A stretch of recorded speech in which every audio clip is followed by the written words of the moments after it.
Hi, boys and girls. Excuse me. And how you all doing today? How you have a good time to jump in? I hope so. First of all, Mervin, say hello to the boys and girls. Oh, hello, boys and girls. How are you today? Well, last week, you remember Mervin? I told the story to the boys and girls about Joseph and his amazing Technicolor dream coat, and how his brothers were jealous, and they were going to kill him, but they ended up selling him into slavery.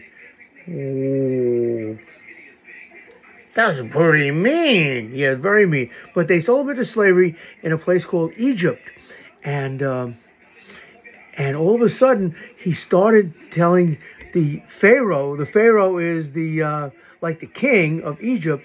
Started telling the Pharaoh about his dreams, and Pharaoh liked him so much, and his dreams came true. He interpreted his dreams that he gave him a job working in the palace. And pretty soon he became the #1 guy in the palace. Even though he was Jewish, he got a job in the palace of Pharaoh in Egypt. And then a few years later, there was a great famine. Famine means that there was no food, right? And so Joseph was in charge of giving out food to all the people. But the people in Israel had no food at all. And so his brothers, the ones that sold him into slavery, came and they went to Joseph and they said, "We're starving. Can you give us some food?" And he remembered them. And instead of being angry with them, he said, "Sure." And he let all his family come to Egypt, and they all got fed. And pretty soon, they started having children and more children. And there were thousands and thousands and thousands of Jewish people in Egypt. And that became a problem. And the problem was there were so many Jewish people, there was not enough food for everybody else. And so Pharaoh, this is a different Pharaoh, Pharaoh made them slaves. Yes, he made them slaves. Oh, no. Yes, he made them slaves. And then it was getting so bad that Pharaoh did something very, very, very mean. You know what he did? He said that every boy, Jewish boy under 2 years old, had to be killed. Can you imagine that? And so he sent all his soldiers out to kill all the little baby Jewish boys. It's terrible. Yeah, okay. What?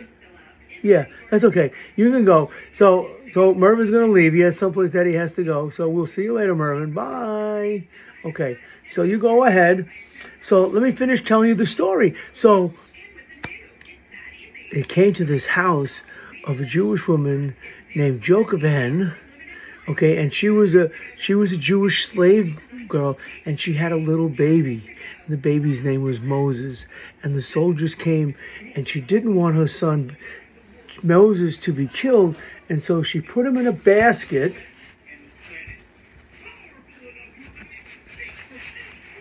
Hello, my name's Moses. Put him in a basket, and he set him down in the river, the Nile River, and Moses floated down the river until he got to the place outside of Pharaoh's palace. And he got outside of Pharaoh's palace, and Pharaoh's daughter was out there outside and by the river, and she saw the baby, and she picked the baby up and took him out of his basket, and she adopted him. And so baby Moses was brought up in the palace like a child of Pharaoh. The only thing is, nobody knew that he was Jewish. And so that's really the story of what happened to him. But wait, there's more. Because what happened later on, when he was in the palace and he was a very, very powerful man, he realized that he was Jewish. And he went to Pharaoh and he said, "Let my people go." But Pharaoh said, "No." He said, "You are my slaves." And so there was a big fight. And you know how it ended? I'll tell you another day. So baby Moses was safe and sound, raised up in Pharaoh's household, and became a great man, because God does amazing things. Just like he saved Joseph's life and made him a great man, he saved Moses' life and made him a great man. So on behalf of Moses and Mervyn, who's already gone, let's say goodbye to the boys and girls and have a great, great, great, great day. Okay? We'll talk to you soon. See you next week. Love you all. Mwah. Bye-bye.